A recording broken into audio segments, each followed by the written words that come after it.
Tout a basculé, vite, sans prévenir, au cœur du Sahel.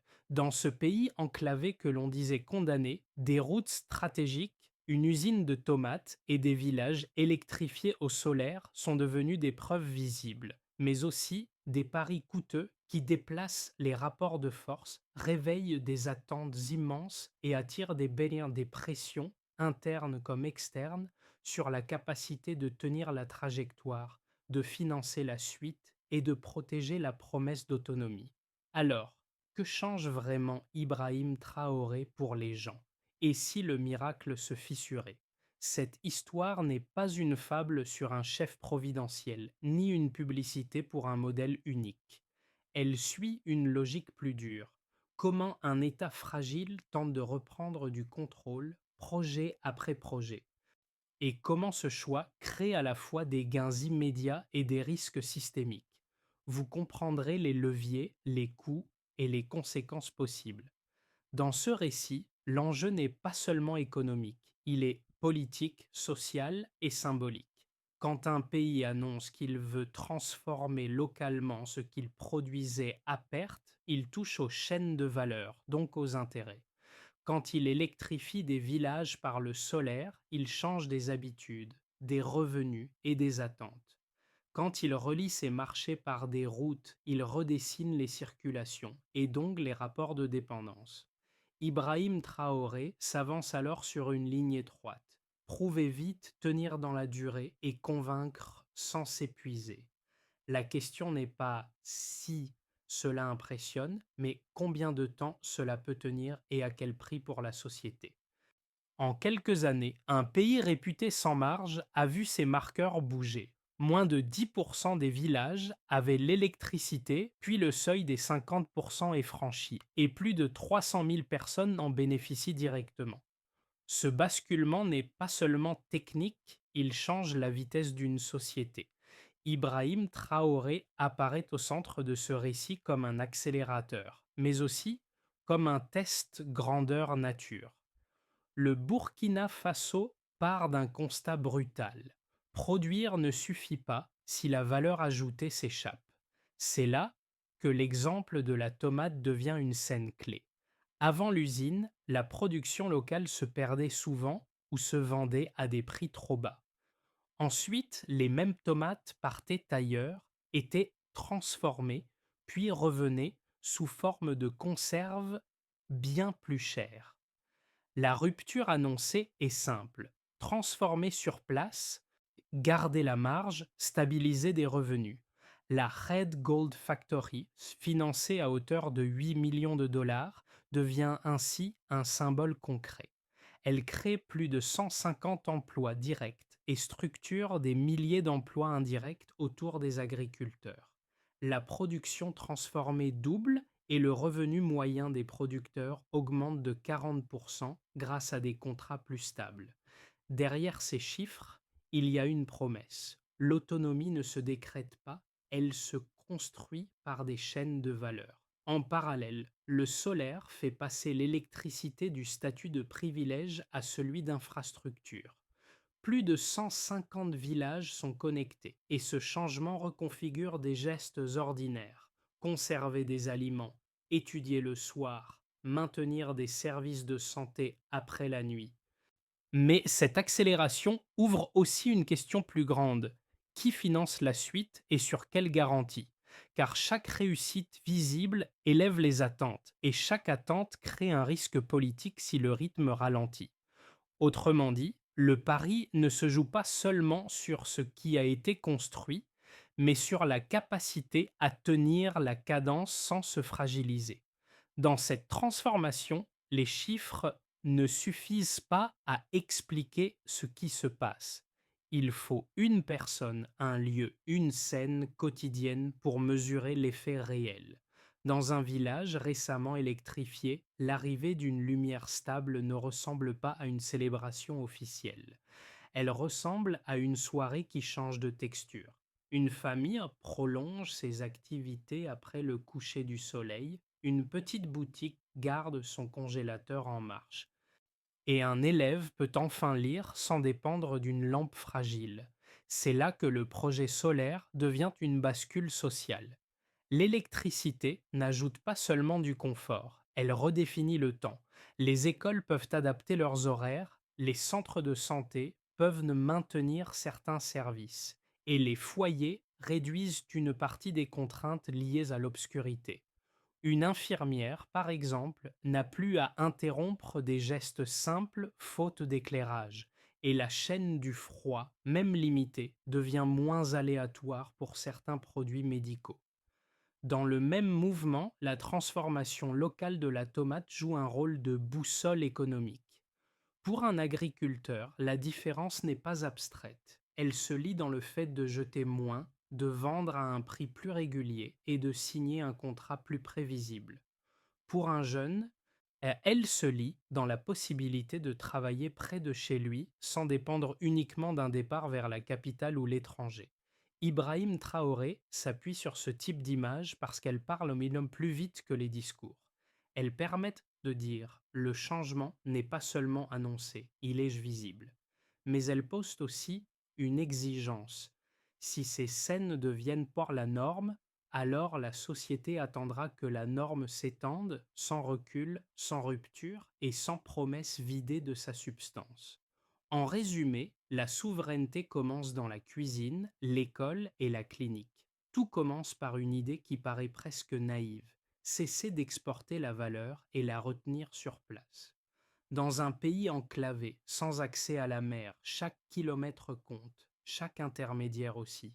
Point Ibrahim Traoré arrive avec une promesse implicite, réduire la dépendance en rendant les circuits plus courts, plus lisibles et plus utiles à ceux qui produisent. Pour entrer dans le fil des événements, il faut suivre la première impulsion, celle qui rend la stratégie concrète, une usine de transformation de tomates, une stratégie d'électrification solaire et une priorité donnée aux infrastructures qui relie le pays au marché. Ce n'est pas un grand plan abstrait. C'est une série de décisions qui s'additionnent. L'objectif est clair, créer des preuves rapides, visibles et difficiles à ignorer. La tomate devient le déclencheur symbolique. Avant, les agriculteurs produisaient puis perdaient une partie de leur récolte ou vendaient trop bas. Ensuite, la même tomate voyageait, se transformait ailleurs et revenait plus chère. La rupture est brutale dans sa simplicité. Transformer localement, stabiliser des revenus et éviter que la marge disparaisse hors du territoire. La Red Gold Factory incarne ce basculement. Elle dit: la souveraineté n'est pas une théorie, c'est une chaîne de valeur. En parallèle, l'énergie solaire est posée comme une autre clé. L'électrification ne vise pas seulement à éclairer, elle vise à rendre l'activité possible. Elle vise à prolonger le temps productif. Elle vise à rendre certains services moins fragiles. Un village qui s'allume n'est pas un détail, c'est un changement de rythme pour des milliers de vies. Puis vient le point de bascule. L'étape suivante est l'infrastructure.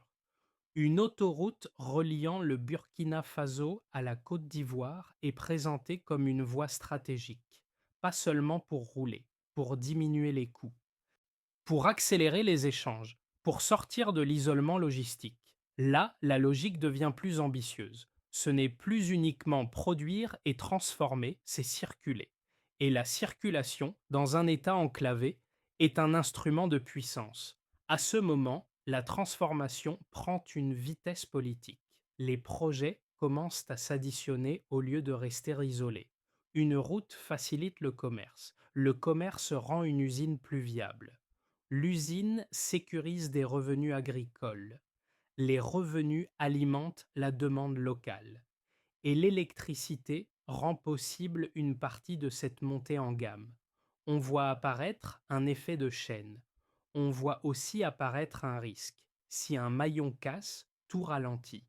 Ibrahim Traoré, dans ce cadre, devient plus qu'un chef de transition. Il devient l'architecture du récit national. Chaque chantier est une preuve, chaque retard devient une attaque, chaque succès alimente des attentes. Et ces attentes gigatent plus vite que la capacité de l'État à absorber. C'est là que l'ascension peut se transformer en piège. Plus on promet par l'action, plus on doit répéter l'action sans pause. Puis vient l'onde de choc. Les effets immédiats sont puissants.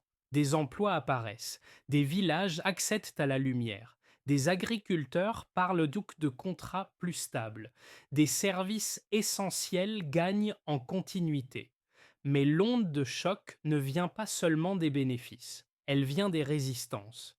Des intérêts peuvent se sentir menacés par une chaîne de valeur qui se recentre.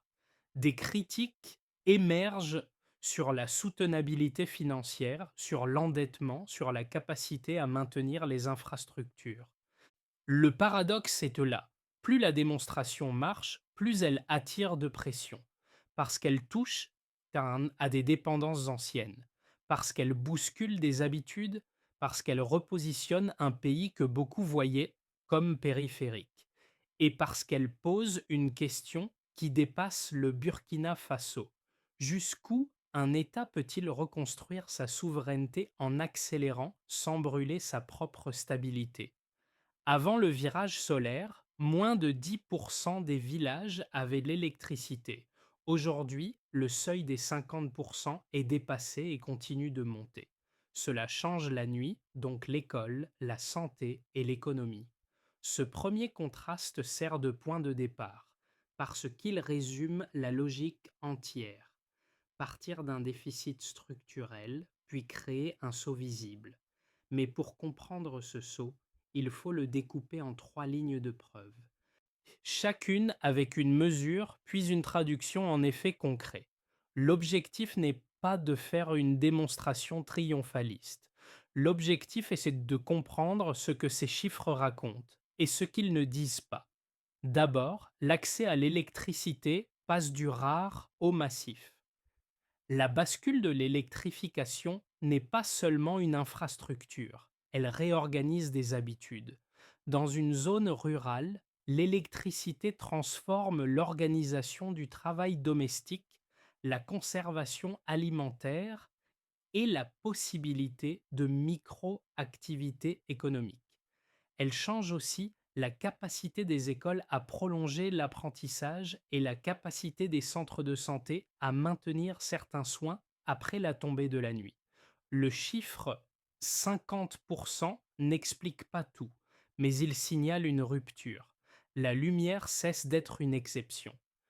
Cela crée un effet psychologique collectif parce qu'un service qui devient régulier se transforme en droit implicite. Et un droit implicite, dès qu'il est perçu, devient une attente politique. Ensuite, l'ampleur des bénéficiaires révèle l'effet d'échelle. Plus de 300 000 personnes bénéficient directement de cette énergie solaire. C'est assez pour modifier les usages, pas seulement les discours. Cette mesure importe parce qu'elle permet de sortir de l'anecdote. Un village éclairé peut être perçu comme un symbole. Des centaines de milliers de personnes, c'est une bascule de système. Cela signifie que les effets ne restent pas confinés. Ils se diffusent par les marchés, par les services, par les migrations internes et par l'imaginaire politique. Quand une partie importante de la population ressent une amélioration, même partielle, elle compare immédiatement avec ce qui n'a pas encore changé. L'effet d'échelle crée donc un double mouvement. Il renforce la légitimité du projet, mais il accentue aussi la pression pour étendre la couverture. Enfin, les coûts logistiques racontent le prix du trajet. Avant la nouvelle autoroute vers la Côte d'Ivoire, ils pouvaient représenter jusqu'à 30% du prix final. Aujourd'hui, ils tombent à 15%. Cela libère de la marge pour produire, transformer et investir.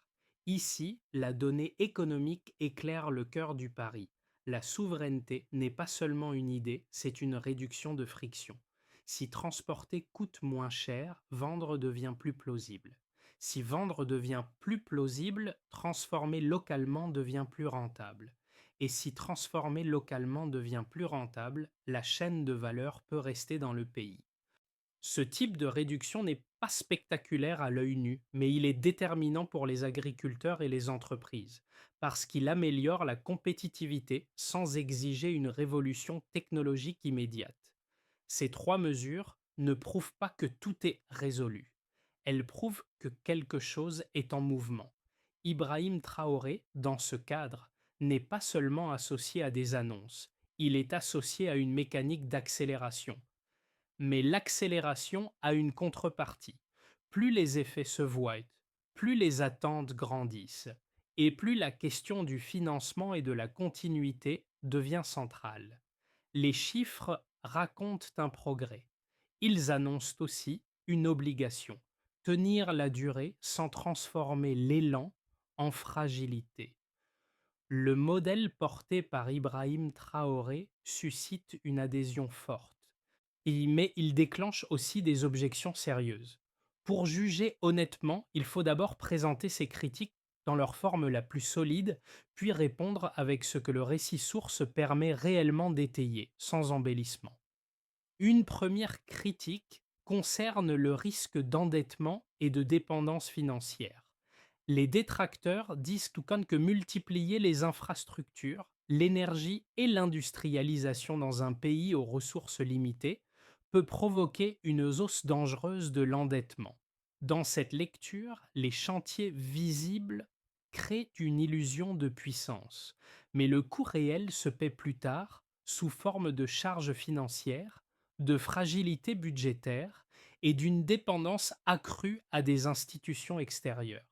La critique est simple. Une politique d'investissement peut réussir en apparence, et puis se retourner si la base productive n'est pas assez large pour soutenir l'effort. Une deuxième critique vise une trajectoire jugée trop ambitieuse, donc potentiellement instable. Les opposants estiment que l'accélération de projets peut dépasser la capacité administrative de l'État, gérer, maintenir, contrôler la transparence et stabiliser les financements. Ils craignent une instabilité à moyen terme parce qu'un programme rapide crée des attentes massives. Si le rythme ralentit, la déception devient un facteur de tension sociale. Dans ce scénario, ce qui a été gagné en légitimité par l'action pourrait être perdu par l'épuisement du système. Ces deux arguments sont cohérents. Ils décrivent une mécanique connue. L'investissement peut créer du progrès, mais aussi des vulnérabilités. Pourtant, le récit oppose à ces critiques un point central. La logique n'est pas celle de la dépendance, mais celle de la substitution. Il ne s'agit pas de vivre d'aide extérieure, mais de transformer localement et de créer des leviers internes. La réponse la plus forte du modèle est visible dans la chaîne de valeur. La transformation locale de la tomate illustre une stratégie: réduire les pertes, stabiliser les revenus, créer des emplois et retenir la marge. Le projet solaire illustre une autre stratégie: diminuer une dépendance énergétique en rendant l'électricité accessible et durable, ce qui alimente ensuite la productivité rurale et certains services essentiels. Enfin, la réduction des coûts logistiques via l'infrastructure routière est présentée comme une manière d'augmenter la compétitivité sans attendre une industrialisation lourde. Autrement dit, le pari n'est pas dépenser pour montrer, mais investir pour rendre Tchopakoran autonome. Cependant, même cette réponse n'annule pas le risque, elle le déplace. La question devient: ces gains peuvent-ils se consolider assez vite pour financer la suite et absorber les chocs? C'est là que le modèle d'Ibrahim Traoré se joue. Non pas dans la promesse, mais dans la capacité à transformer des preuves initiales en systèmes durables. Tout dépend de la continuité.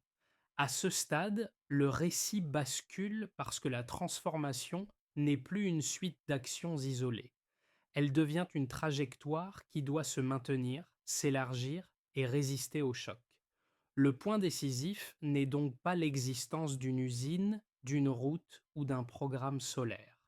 Le point décisif est l'effet d'entraînement. Quand une route réduit les coûts, elle rend l'export plus viable. Quand l'export devient plus viable, la transformation locale gagne en débouchés. Quand la transformation crée des emplois, elle nourrit une demande intérieure plus stable. C'est ici que la figure d'Ibrahim Traoré change de rôle. Il n'est plus seulement celui qui initie, Il devient celui qui doit orchestrer. Orchestrer signifie arbitrer entre vitesse et solidité, entre visibilité et maintenance, entre extension rapide et capacité de gestion. Chaque succès élargit la zone d'attente. Chaque village connecté devient une référence pour ceux qui ne le sont pas encore. Chaque emploi créé devient une promesse implicite pour ceux qui cherchent un revenu stable. Ce milieu de récit introduit donc un renversement. La réussite initiale ne protège pas, elle expose. Elle expose à la pression de tenir le rythme. Elle expose aux critiques sur la soutenabilité. Elle expose à la nécessité d'institutions plus fortes que les symboles, et c'est exactement là que se prépare la question suivante. Qui gagne, qui perd, et comment ces effets se ressentent concrètement dans l'État, les entreprises, les familles et la région? Pour mesurer ce que ces projets produisent réellement, il faut quitter les slogans et regarder quatre groupes, chacun avec ses gains, ses contraintes et ses risques. À ce niveau, la transformation n'est plus une idée, elle devient une redistribution de possibilités et donc une redistribution de tensions. Du côté de l'État, les routes, l'énergie solaire et l'industrialisation légère offrent une ressource politique immédiate, la preuve visible. Quand l'électrification passe de moins de 10% des villages à plus de 50%, l'État peut dire qu'il ne parle pas, il agit, mais cette preuve devient aussi une dette de continuité. Plus l'État réussit vite, plus il doit maintenir, réparer, étendre et financer. La réduction des coûts logistiques de 30% à 15% grâce à l'axe routier vers la Côte d'Ivoire donne une marge économique, mais elle impose aussi un entretien et une gouvernance. Le risque n'est pas que le projet échoue du jour au lendemain, mais que la maintenance devienne le vrai champ de bataille. Pour les entreprises, l'infrastructure est un multiplicateur. Transporter moins cher signifie vendre plus loin et plus vite. Cela attire aussi des investissements étrangers, parce qu'un pays autrefois évité devient plus accessible. Mais l'entreprise dépend d'un cadre stable, sécurité des routes, fiabilité énergétique, continuité réglementaire. Une usine de transformation comme la Red Gold Factory est un signal pour l'industrie. On peut ajouter de la valeur sur place. Cependant, cette promesse ne tient que si les intrants, la logistique et les marchés restent fluides. L'opportunité existe, mais elle reste fragile si le système n'absorbe pas la montée en charge. Pour les citoyens, l'effet le plus profond se voit dans la vie quotidienne. Le solaire ne crée pas seulement de la lumière, il crée du temps.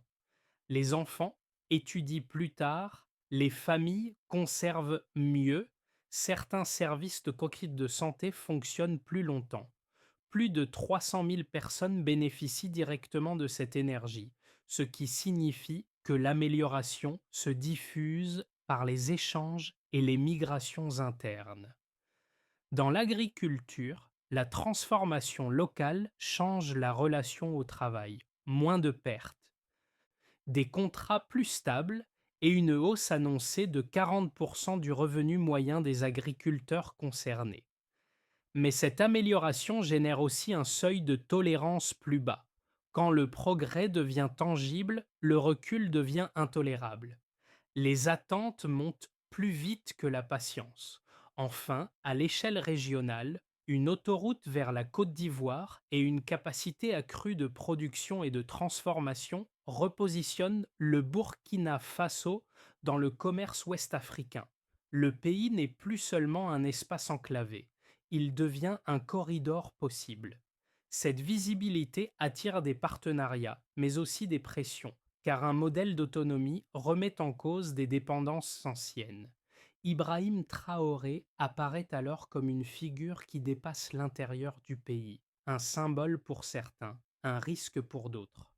En somme, les gains existent, mais chaque gain ouvre une nouvelle exigence. Gouverner la durée, pas seulement réussir le départ. Dans les 6 à 12 prochains mois, trois trajectoires peuvent donc se dessiner.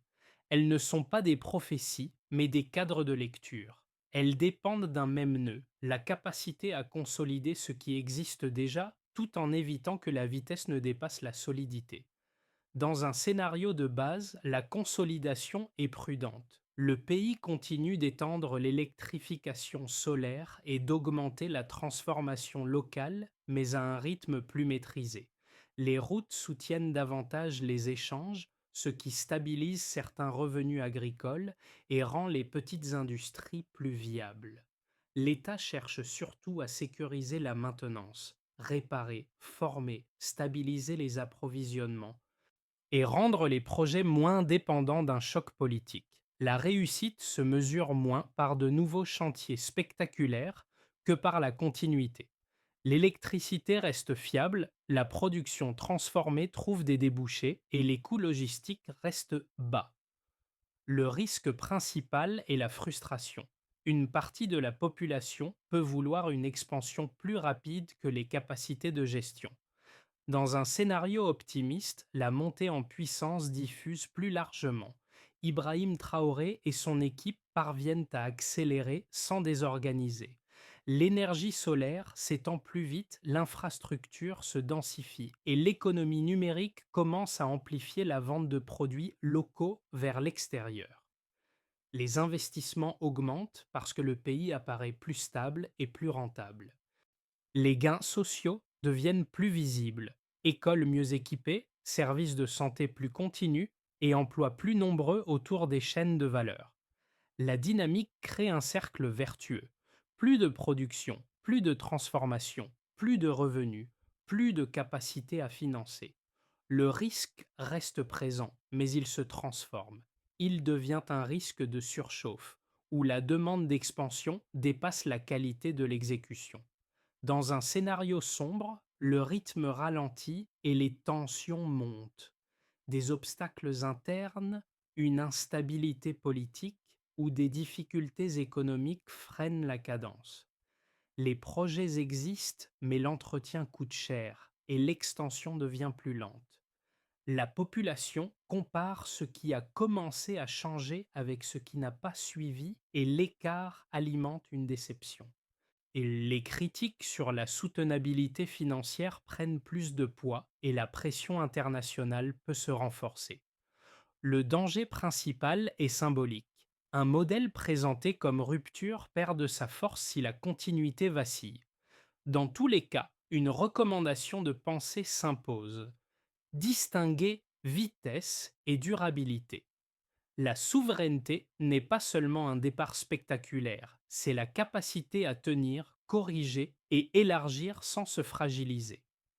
À ce point du récit, l'enjeu n'est plus seulement ce que fait l'État, mais ce que cela change pour ceux qui vivent dedans. Les projets décrits se traduisent en trois impacts qui touchent directement le quotidien, même quand on ne parle jamais de politique. Pour les familles rurales, le temps redevient un capital. L'électricité solaire transforme la soirée. Une lumière stable prolonge l'apprentissage, la préparation des repas et parfois une petite activité économique. On peut conserver plus longtemps, réduire certaines pertes et organiser différemment le travail domestique. Cette amélioration n'est pas spectaculaire sur une carte, mais elle est massive dans la vie réelle. Elle diminue la fatigue, augmente la sécurité et rend certains choix possibles. Mais elle crée aussi une nouvelle norme. Une fois que la lumière est là, l'obscurité devient une injustice. Pour les jeunes, l'horizon de l'emploi se rapproche. La transformation locale, illustrée par l'usine de tomates, ne crée pas seulement des postes directs. Elle stimule des activités autour. Transport, récolte, stockage, maintenance, distribution. Pour un jeune, l'idée de travailler près de chez lui, plutôt que de partir, devient plus plausible. Le risque, cependant, est celui du décalage. Si les emplois promis progressent de moins vite que l'aspiration, la même dynamique qui donne de l'espoir peut créer de la tension. Pour les travailleurs des services, la continuité devient possible. Dans une école ou un centre de santé, l'électricité permet de fonctionner plus tard, de sécuriser certains équipements et d'améliorer l'organisation. Cela ne résout pas tout, mais cela réduit une partie de la fragilité quotidienne. Et lorsque les services d'Elanco gagnent en continuité, la population attend davantage. Plus de qualité, plus de disponibilité, plus de résultats. Deux gestes simples peuvent aider à comprendre cette transformation sans se perdre dans l'idéologie. D'abord, regardez les effets concrets avant de juger l'intention, la lumière, les routes, les emplois. Ensuite, observez la continuité. Ce qui tient 6 mois n'est pas encore un système, mais ce qui tient, se répare et s'étend, commence à le devenir. Ce que montre le récit, c'est qu'un modèle fondé sur l'action ne peut survivre que s'il devient une méthode. Une méthode signifie des priorités claires, des mesures et une capacité à corriger. À partir des éléments disponibles, une feuille de route crédible peut se lire en 5 étapes, chacune définissant qui fait quoi, quand et comment on vérifie. D'abord, sécuriser l'énergie comme socle. L'État pilote l'extension du solaire, mais surtout la maintenance. Pièces, formation locale et suivi de la fiabilité. Le calendrier doit être continu, pas événementiel. La mesure de contrôle est simple, stabilité du service et hausse progressive de la couverture des villages, sans chute de qualité. Ensuite, renforcer les chaînes de valeur agricole. Les structures publiques et les opérateurs industriels soutiennent la transformation locale, avec des contrats plus prévisibles pour les agriculteurs. L'objectif n'est pas seulement de produire, mais de réduire les pertes, stabiliser les prix et augmenter la valeur ajoutée. La mesure, régularité des contrats, augmentation du volume transformé et maintien d'emplois directs et indirects. Puis consolider les corridors logistiques. Les infrastructures routières doivent être entretenues comme un actif stratégique. Les autorités doivent assurer sécurité, fluidité et réduction durable des coûts de transport. La mesure maintient des coûts logistiques bas et capacité des producteurs à accéder à de nouveaux marchés sans rupture. Après cela, accélérer la formation technique. Pour que l'usine, le solaire et la logistique tiennent, il faut des compétences locales. Techniciens, maintenance, gestion et production. L'action prioritaire est l'investissement dans la formation professionnelle et l'apprentissage.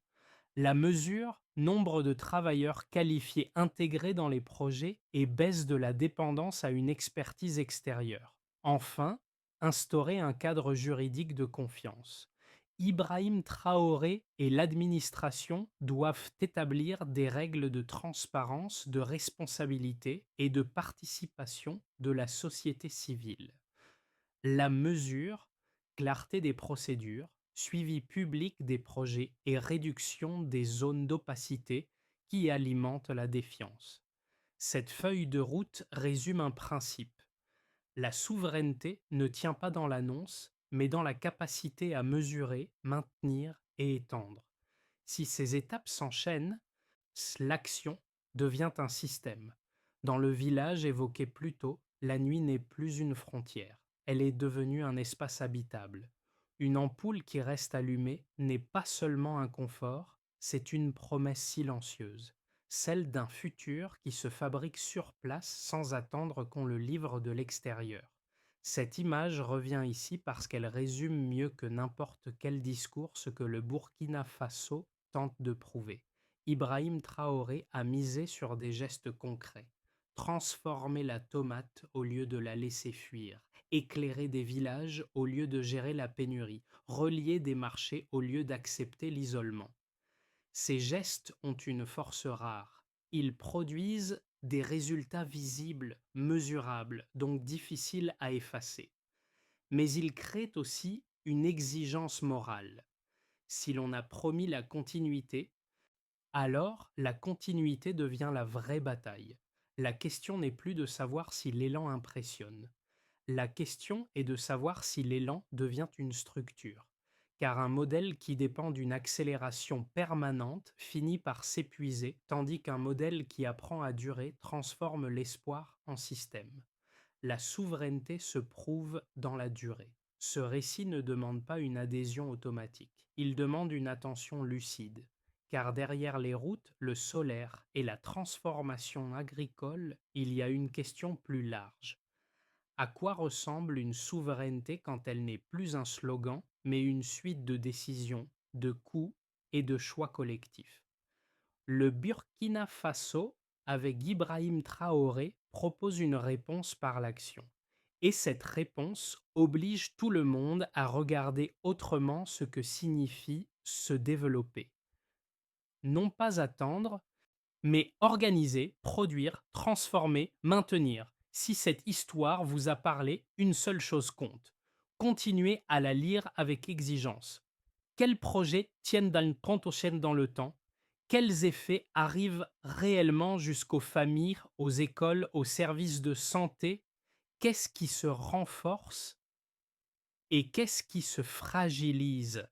Partagez ce récit si vous pensez qu'il mérite un débat sérieux et dites ce que vous voulez observer dans les mois à venir. La lumière, les emplois, la route ou la capacité à durer.